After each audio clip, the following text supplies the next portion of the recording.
Good evening, viewers. Welcome, ladies and gentlemen, to the big debate, Demystifying Zimbabwe's political arena towards 2018 elections. My name is Julius Shamu, and I'm joined by Samantha Basikolo. We are your moderators tonight. Zimbabwe is a resource-rich and peaceful country. It is a gateway to Southern Africa and has lots of opportunities for everyone, including foreign investment. Literacy rate is believed to be above 90%, making it one of the highest in Africa. At the same time, unemployment rate is hovering above 90% according to statistics. We are joined by a panelist consisting of representatives and leaders of different political parties. They are here to unpack their party manifesto, expound on how they are going to decrease the unemployment rate and turn around the country's economy. I'm joined by Tafazwa Mujoma, the Zimbabwe Restoration of Democratic Party, on my right, Mr. Brian Muvumbi of the DRP, on my left, and Mr. Aldrin Rosani of ZANU-PF. Gentlemen, welcome to the program. Thank you. Thank you. Before we begin the debate, here are the rules of engagement. 1, we need to respect each other's opinion. Issues and not personalities are to be addressed. Self-control is strictly recommended in terms of emotions. Rules for the audience: no booing, maintain order, and no interruptions. Thank you for your cooperation. We get straight into it. Okay, so we'll go and address our first question. Will be, what is your party's ideology? We start with ZANU-PF. Okay. For ZANU-PF, it is not a secret. ZANU-PF, it's a party, it's a revolutionary party that brought about the independence of Zimbabwe. Our ideology is based on socialism, of course, with the mixed economy that we now have, but we are based on socialism and making sure that the resources, our natural resources, are owned by the indigenous Zimbabweans. That's, in brief, what ZANU-PF is all about. Mr. Brian Muvumbi, what's your party's ideology? Firstly, I'd like to thank you for giving me this opportunity to be able to express our party's position as far as a number of issues is concerned. Our party's ideology as the Democracy Restoration Party, DRP, is liberal democracy, because we believe every individual must be given an equal opportunity to be themselves first. And we also believe promptly to the 3 cardinal issues that affect life, which is liberty, pursuit of happiness, and the rule of law as well. So liberal democracy is what we really clamor for. Thank you. Mr. Tafazwa Mujoma. All right. Thank you very much. Just a quick correction. The name of the party is Zimbabwe Revolutionary Democratic Party, and I am the Secretary for Policy, for Research and Policy within that party. And then I don't know if I could just, before we proceed, just to ask for a moment of silence for the bus disaster that happened in Zimbabwe, where 43 citizens of Zimbabwe perished. I don't know if it's possible if you could have a moment of silence. Sure. Thank you very much. Sure.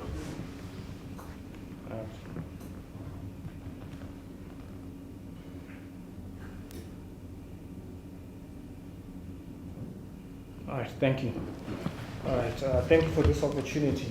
ZRDP is a party that stands for that seeks to restore democracy in Zimbabwe.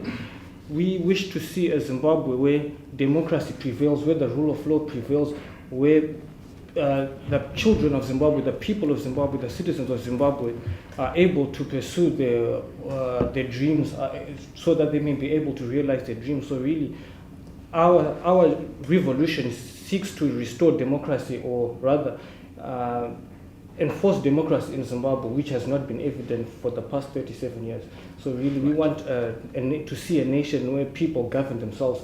They choose a destiny for themselves. They have the right and they have the freedom to be able to direct their own path, to direct their own futures, and to be able to make choices about leadership, about the economy, about their life opportunities. Thank you very much. My next question is directed to Mr. Brian Muvumbi and Mr. Tafaza Mujoma. What inspired the formation of your new party? What will you do differently that the current opposition hasn't done or has failed to do? All right, thank you very much. Really, the inspiration for our party is evidenced by the situation Zimbabwe finds itself in. Zimbabwe finds itself in a situation with an estimated 95% unemployment rate. We've got figures of about 4.5 million people who are in South Africa and are not home. And then this is a situation that has really pushed us to form a political vehicle to usher in a new political order, a new system that can be able to bring back the skills we have lost and create opportunities whereby we reduce the unemployment rate and really create an environment that is conducive. Because as we look at Zimbabwe right now, the state is a predatory state that is chasing its people out of its borders. So we seek to bring them back. And what are we going to do differently from the previous political parties or the political opposition that has been in Zimbabwe before? We seek to protect the people's vote. I think that's one thing that has been lacking with the political movements that have been opposing or that have been in opposition for the past 37 years per se. We wish to protect the people's vote. That has not happened. They continue to talk of stolen elections. They continue to talk of irregular electoral processes. ZRDP is there to protect the people's vote, and that's the beginning of democracy, I believe. Okay, I might come back to you. Yes, sir. Yeah, what has influenced the formation of Democracy Restoration Party, in my view as the president of the party, is the idea that I've always cherished within the course of my life up to date. The idea of a free society where every man is treated with dignity, where every man has an equal opportunity to feed his family, at least to put 3 meals a day on the table for the family. Also to be, a society must be able to be themselves. And I can actually shed more light there. You see, when you are living in a platform that underlines lies beneath, when you live in a secluded atom which is engulfed by lies, then you are not yourself. You cannot perform. We have the most technocrats per capita in Africa, but we are the second poorest country in the world. We have the largest number of deposits of diamonds in the world, but we have one of the highest number of unemployed people in Zimbabwe. Now, what is there to talk about if I can pose a question as far as the political spectrum is concerned? Who does not know what happens in Zimbabwe? What has been happening for the past 3 decades plus? Do you call that democracy? You have seen the current president, Robert Gabriel Mugabe, few weeks ago, claiming that Zimbabwe has one of the most advanced economies in Africa. And I don't know which Zimbabwe he talks about. It's a farce to have a man entrusted, not really by the majority, by few individuals. Because, look, the Bible says, the truth shall set you free. You shall know the truth, and the truth shall set you free. So the truth here is there is no democracy whatsoever. So after years of watching politicians coming and go, political parties coming and go, people, individuals being appointed by the same president for the past 3 decades, nothing changes on the political spectrum. The common man of our people continue to suffer day in, day out. So hence, we have been persuaded, transported by hunger, misery, abductions, torture, intimidations, we have no choice but to form a new vehicle, which is DRP, which I solely believe is the vehicle of change in our country. Thank you. Right. To interject both of you there, you seem to be fighting the same battle that the opposition currently has been fighting over the years. What are you bringing differently to the table that they failed to do? I can maybe shoot first if you want, Okay. but I'll be Sure. You see, with all due respect, we know of the so-called MDC, which many believe is one of the biggest political parties in Zimbabwe. And let the truth be said truthfully. We all before aligned ourselves with that individual, Morgan Richard Changira, and his party, MDC. Once upon a time, we were all ZANU-PF people. At another transition, we turned MDC. But what has it come to be is the golden question. It has come to nothing. If Morgan Changira won, in my own understanding and in the minds of many of our people, if Morgan Changira won 2 successive elections, but he fails to become the president, then when is he going to become the president? If you cannot become a president after winning 2 successive elections, then when? So that's the question that I'm posing. So what we are going to be doing different is that people are never the same. So are political parties. I'm not Morgan Changira. Neither am I Simbamakoni or anything that has ever graced Zimbabwe. I stand for the people, and my people know that. And my party stands for the people as well.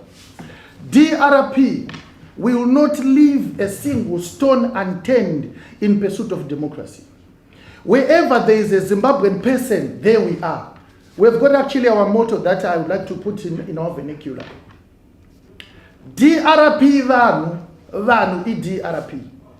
We are going to be putting up a big fight to unseat anything unclean in the State House.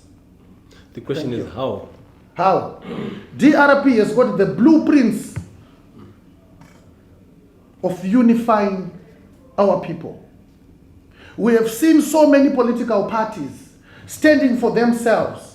The only political party, DRP, is different in that we are able to stand even in the corridors of ZANU-PF and correct them from within. Because, we realize as DRP, before we are any political party, we are Zimbabweans first. And as such, we need to be working together. And I haven't seen it in any other political party. Morgan Changira talks ill of ZANU-PF, this part and that. But you know what? There is one thing that I would like people to understand as far as DRP is concerned. There is one common denominator in every one of us, starting from my brother across me, and this one, and my sister here. There is one common denominator. The blood that flows in every one of us is a Zimbabwean blood. And as such, we are one. DRP, I think, has the capability to unite people across the political divide. It doesn't matter who is going to be leading the next Congress. But you know what? Democracy must prevail, period. Thank you, sir. Yes, sir. All right, thank you very much. Just to put my response into perspective, we are talking of a 60% youth bulge in Zimbabwe. That's approximately 8.1 million youths, 85% of which are unemployed. Really. We are talking of a dying nation. We are talking of 1.6 doctors per every 10,000 people in terms of health. And then we are talking of disturbing figures of 1.5 women dying at childbirth and many other figures. The corruption is rampant. And like he said, as ZRDP, we do not seek to correct the ZANU-PF government. We are here to take them out of power. Because I do not think for 37 years they've been in power, they can still be corrected. We seek to remove, this is a revolution that has started, and that is not going to be stopped. This is a revolution that we are going to see to the end. And what is different from the previous political parties and how we are going to do it? We are going to engage in a sustained and consistent action, which we are going to walk with the people. We are going to walk the talk. We are going to be there with the people. If the people are going to take to the streets, we are going to take to the streets. Whatever action the people of Zimbabwe call for us, we are there to walk with them. We are there to move with them through the processes to unseat the government of Robert Mugabe, which we know has stolen many elections. MDC has failed to protect the vote. MDC has clearly, like my brother here said, they've won 2 successive elections, which we all know. But why are they not in State House? Why are they not in government? This is a critical issue where the MDC has failed. And ZRDP, we are going to pursue consistent and sustained action, which the people call us to do. Whatever the people of Zimbabwe call us to do, we will do. We are going to engage we live in a regional community. We are going to engage with SADC protocols. There are SADC protocols that speak to the issue of elections. The Southern African Electoral Council is there to assist in issues around electoral fraud and these electoral irregularities. These are protocols we will exhaust.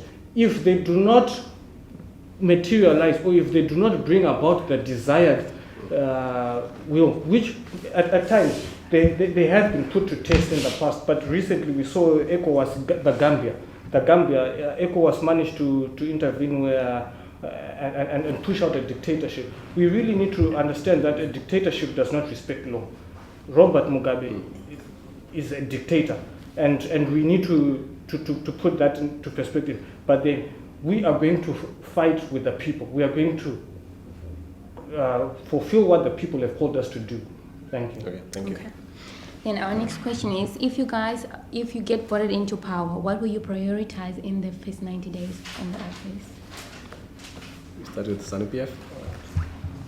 Okay, I think that question is not relevant to us as ZANU-PF because we are already in power. So what we're going to do in the first 90 days, I don't know how to answer that, but what I can say is, according to our ZANU-PF election manifesto of 2013, we already on it, we already fulfilling the promises that as a party we made in 2013. We got the Zim asset, the policy that our manifesto was based on the Zim asset, and we are busy with that. As you can see, I can even give some examples in terms of infrastructure and the social part of it. I can give the Token Kosi Dam as an example. That was part of the infrastructure, that was part of the Zim asset program. I can give for example, the transport and road networks. It's not a secret that in Zimbabwe we are busy with the highways. I can give the Plumtree highway that was just finished by the ZANU-PF government as part of the Zim asset. And just last week, our president launched the Mashingo Chirundu Road, which is a highway that links the Southern Africa through to the Democratic Republic of Congo. So those are just examples. And I can also give an example, the social part of it, of the command agriculture, that we are busy on it, and it's being led by our, we charge the Vice President, Emerson Mnangagwa, is busy with it. I'm sure I will unpack everything as we go, but those are just the examples that we are doing as a party since 2013. It's common in every democracy that if a party is voted into power, they do prioritize in the first 90 days. So surely, Mr. Aldrin, there should be some priorities that you need to put into place to make sure that the people that voted you into power get their votes worthy. Obviously, that's the first thing. The first thing that we facing is the economy, the issue of the economy. The economy is, I can say, our number one. That's our priority, to fix the economy. So we, as a ZANU-PF, as a party, as a government, we deal with the economy. So I can give an example of all the policies that we are busy with. The President Mugabe gave the 10-point plan, which is there to address and to arrest the continuous inflation that was happening. But it's factual that our GDP, if you check, since 2013, is not going down, it's going up. It might be slow, but the point and the fact is going up. So our gross domestic product is going up, so that is our priority. So I can say in the first 90 days, the 10-point plan was to address the issue of the economy. So that's our priority as a ZANU-PF party, because our economy was sabotaged. So we have to fight, and it is, I can say it is difficult, but as a party, we're doing all we can. Thank you, sir. Mr. Tafazo Mjoma. All right, okay, thank you. As we know, 90 days is merely just 3 months, but as ZRDP, we've put in place 9 key elements which we are going to be able to look at in those 90 days. The first is going to be, when we come into power, we are going to restructure the government and select a cabinet. We are looking at a cabinet of about 31 ministers. I think that's a bloated government for a population of, an estimated population of 16 million people. Zimbabwe is quite a small nation. We cannot be talking of 31 ministers. So I think we need to cut down on, to restructure the government, reduce ministries, remove deputy minister posts, have a minister, permanent secretary, and principal director. I think the principal director and the permanent secretary are the engine rooms of any ministry. What do we need a deputy for? I think that would be the first aspect. The second aspect would be establish commissions and audits of all state-run institutions. We know these have been looting machines by which the government has been looting. We need to audit these institutions and then advise on how to reform the institutions. The third one is to establish a consultative engagement in all provinces, because we believe we are there to serve the people, not to serve our own interests. ZANU-PF makes policies in air-conditioned offices in Harare there for people who are in Gutum Pandawana, and they do not know the needs of the people. We are going to engage on a consultative engagement in all 10 provinces and advance the economy after a needs assessment. And then we're going to increase customs efficiency. There are a lot of leakages that are happening at our ports of entry. So the first thing, we're going to put in place a system that is going to harness the revenue we could actually get from our ports of entry. The fifth item we're going to address is going to meet with SADC leadership on regional cooperation on trade and security.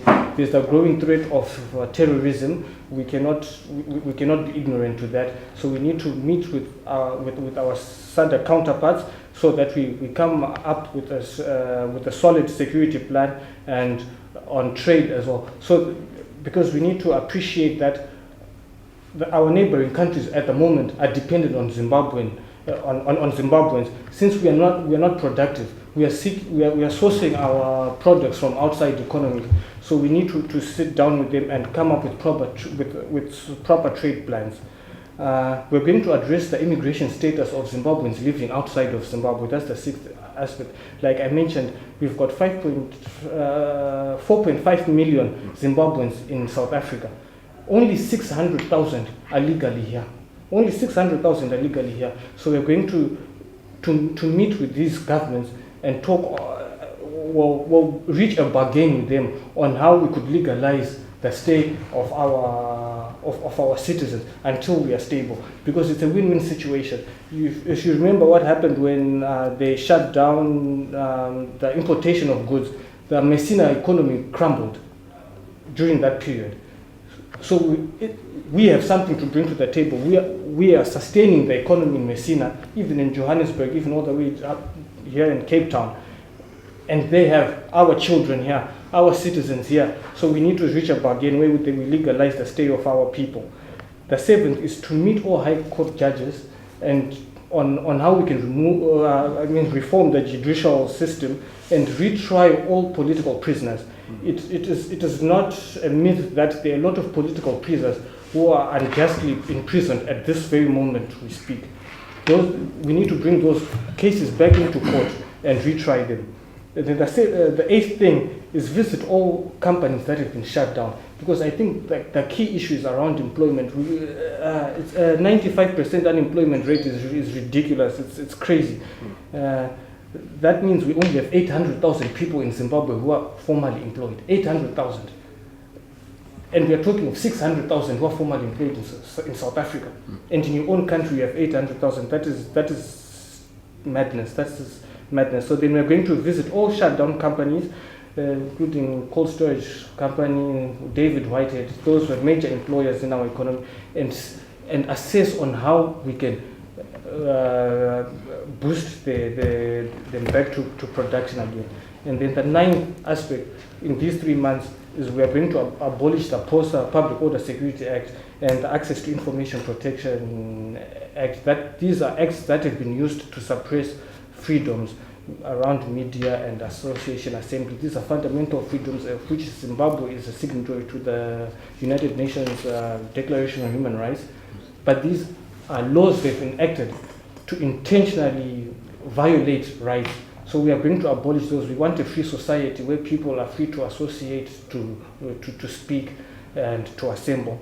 We want media freedoms to be free. We cannot be talking of a monopoly of ZBC in Zimbabwe, where no one else has a voice to speak. We are having to speak on social media right now, when because we only have we have a paranoid government, which is and they survey all other independent broadcasters.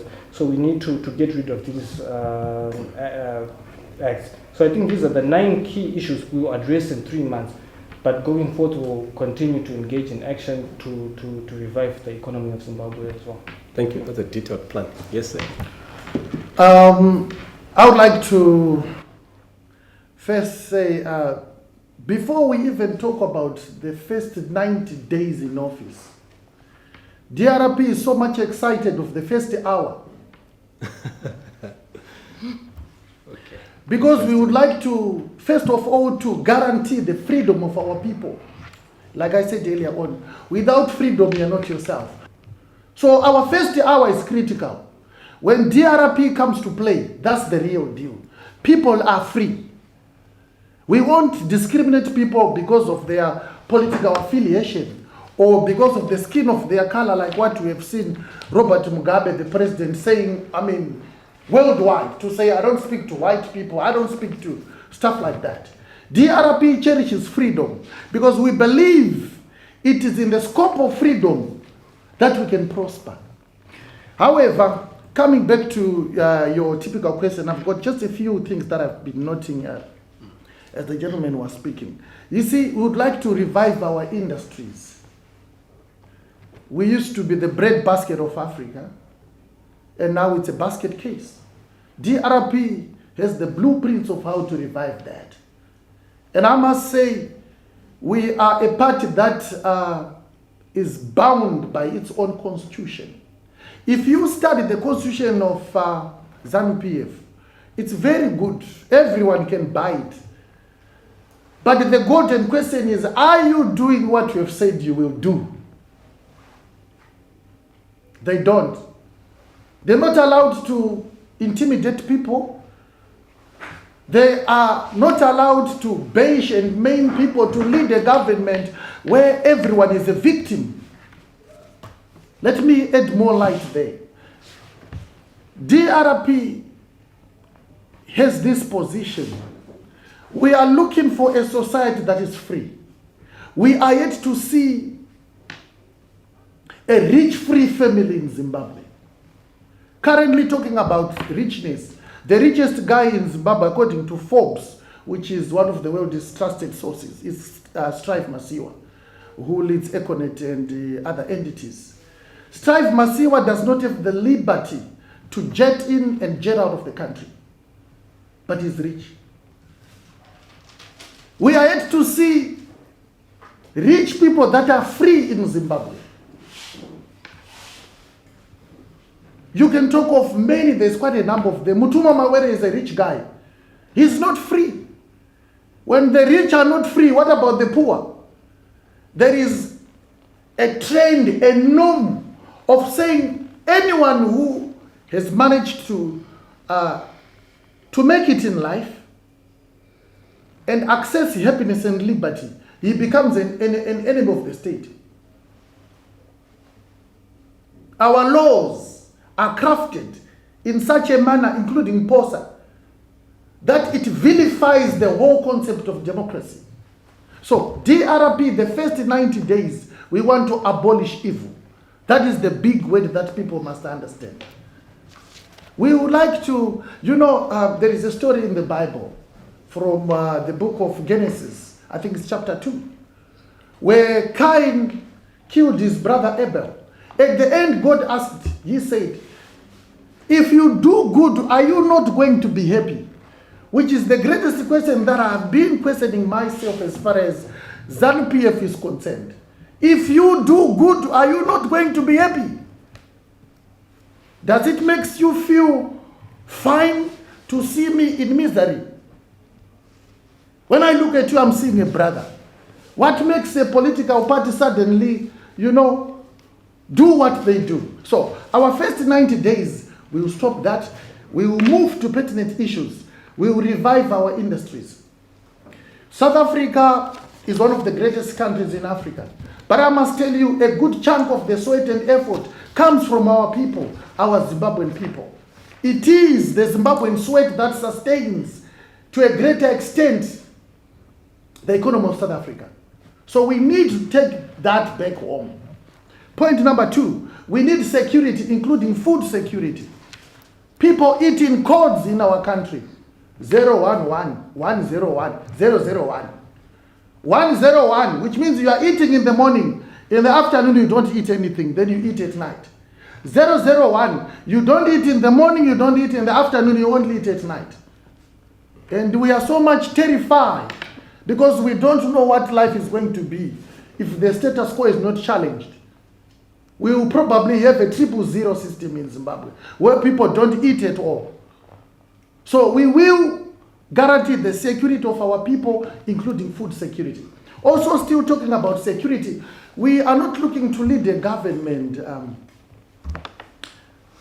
which has the police force that takes bribes, corrupt officials, as we have seen in videos many times. If, for example, if one would really introspect the politics of Zimbabwe for the past 3 decades, you have seen the soldiers beating up people, the police taking bribes, and people being abducted.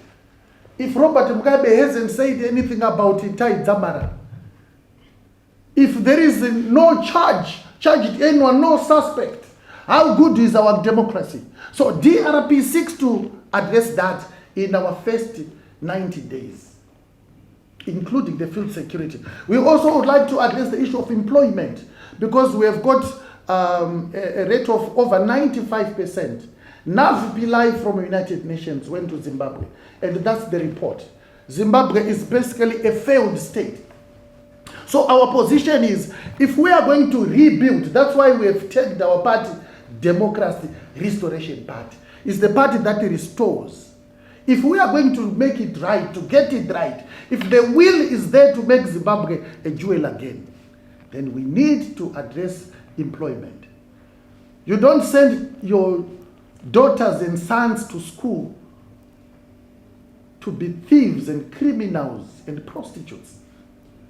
I've got a daughter, my first daughter is in one of Africa's universities, where she's studying her Bachelor of Economics and Accounting. I know what it is, the joy that comes with sending your daughter or your son to school. Now, we don't send them so that when they come back, they produce nothing. They sell sweets. So we would like to really revive the economy. Not only our dilapidated industries. We would like also to welcome investors with very sensible laws and legislations. This 49-51% for us, I mean, who's that dumb and stupid? We are not going to be selling out Zimbabwe, but we would welcome investors of sense, people that don't loot like the situation that we have in Zimbabwe. So we also would like to address the health situation. You know, it breaks my heart. During the government of Ian Smith, When my father died, I was very young. One of my uncles saw people in a contour ridge, we call it Dunduru. There were people getting into the contour ridge and coming out. Getting into the contour ridge and coming out. So he decided to investigate. When he went closer, he saw that it was my mother who was in the contour ridge, selling that home brewed chibuku for us to go to school. 35 years, 37 years later, after attaining independence, it's even worse. The people in the rural areas, our fathers and our grandfathers, our mothers and our sisters, they cannot afford even a toilet paper in Zimbabwe. So you can imagine, I've been a teacher in Zimbabwe myself. I taught for a number of years. And I can tell you, hear it from me, I taught a couple of schools. A child would come to you and say, teacher, I want to go to the toilet. We didn't know what to tell them because we knew there were no toilet papers there. This is right across the board from Zambezi to Limpopo. So DRP would like to address those things because otherwise it doesn't make us humans. It makes us second-class citizens. In closing, we would like our judicial system to be straight. And people should be employed on merit. And the judicial system must work for us. The law must be equal, irrespective of your political affiliation. So really, that's what we will be targeting when we are voted into power. But like I said, the first hour is the most critical for us. And we are open to trade with all other countries. Thank you. Right, gentlemen, you are allowed to interject if you do not agree with some of the points, but let's keep it civil. Okay, thank you very much. I just have to agree on one thing. I think the ZANU-PF government has become a religion where we have people who worship a 94-year-old man. And these are some of them who are here to defend things that we know in your own conscience as a human being. I think that is the one asset you have, conscience. Just to remind you the rules of engagement. Let's discuss issues, not personalities. Okay, okay, thank you very much. Okay, but just going forth, I just want to ask a few questions to interject with my brother from DRP here. In the 90 days is just 3 months. It is 3 months, 90 days. He has said he wants. How do you intend to revive an economy? The economy of Zimbabwe in 90 days. How do you wish to reverse poverty levels of 72% of the people living under $1.25 per day in 90 days? You said you're going to restore, you're going to fix unemployment. A 95% unemployment rate, can it be practically fixed in 90 days? And then you said you're going to put in place investor-friendly laws. In 90 days, the process of formulating law is a lengthy process. In 90 days, how many laws are you going to be able to pass in those 90 days? I'm talking about the issue of specifics and the issue of actually being practical about a 90-day plan. Because you said you will revive the economy in 90 days. You said you feed the nation, that's undo poverty in 90 days. You're going to restore democracy in 90 days. You're going to fix a 95% unemployment rate in 90 days. And you're going to enact laws, investor-friendly laws in 90 days. To me, I do not see it as a very practical plan when we come down to the technicalities of these issues. Thank you. Can I respond? First of all, I would like to say I like you. I like you so much and your questions. My friend, my fellow countrymen from this party, ZRDP, which I don't know if the rural folks would be able to say ZDRP, Zimbabwe Revival Democratic Revolution Party, I don't know. But when you're talking of revive, it's not a complete word. How we are going to revive the economy If we put petrol in a car, we are not yet at the destination. But that's a very important commodity. So what I've been speaking about here, there's a facets that holistically aims to change things. If you don't put that in the first 90 days and want to put it later, then you are not going to win the war. All I'm saying, you have explained your 9 points. I don't know if you are going to be doing 100% on your 90 points within 90 days. But what I've highlighted here, just steps that we are going to be, you know what they say? Where your mind is, there energy flows. So I'm talking of what DRP will focus and put its energy on. 90 days, we must make sure all those things are set as a target, and then we work towards them. Thank you. Yes. I just want to say I'm surprised why these two comrades, these two fellow countrymen of mine, why they're not forming a coalition, because I'm sure you guys can do your own coalition like Changai and Jura are doing, because I can see you talking about one thing. So I don't know, it's just an advice. But anyway, moving on, I just want to say, you say something about our ZANU-PF policies and constitution. I'm glad that you read our constitution. And you're not the first one. I remember Tedabi teacher Nisa, they were reading our constitution and our manifesto at that time in 2013. We got the sharpest minds in ZANU-PF. I'm glad. I'm glad you also said our party does not encourage intimidation, does not encourage all sorts of evils. That's true. That's ZANU-PF for us. And you also recognize that the richest person in Zimbabwe is, you say, Israel Masiwam, right? So that's a credit to ZANU-PF, because now that's what we stand for. So that the richest person in Zimbabwe should be a black, okay, I can call it indigenous Zimbabwean. I can say the companies that should control or that should dominate the Zimbabwe business sector should be purely Zimbabwean.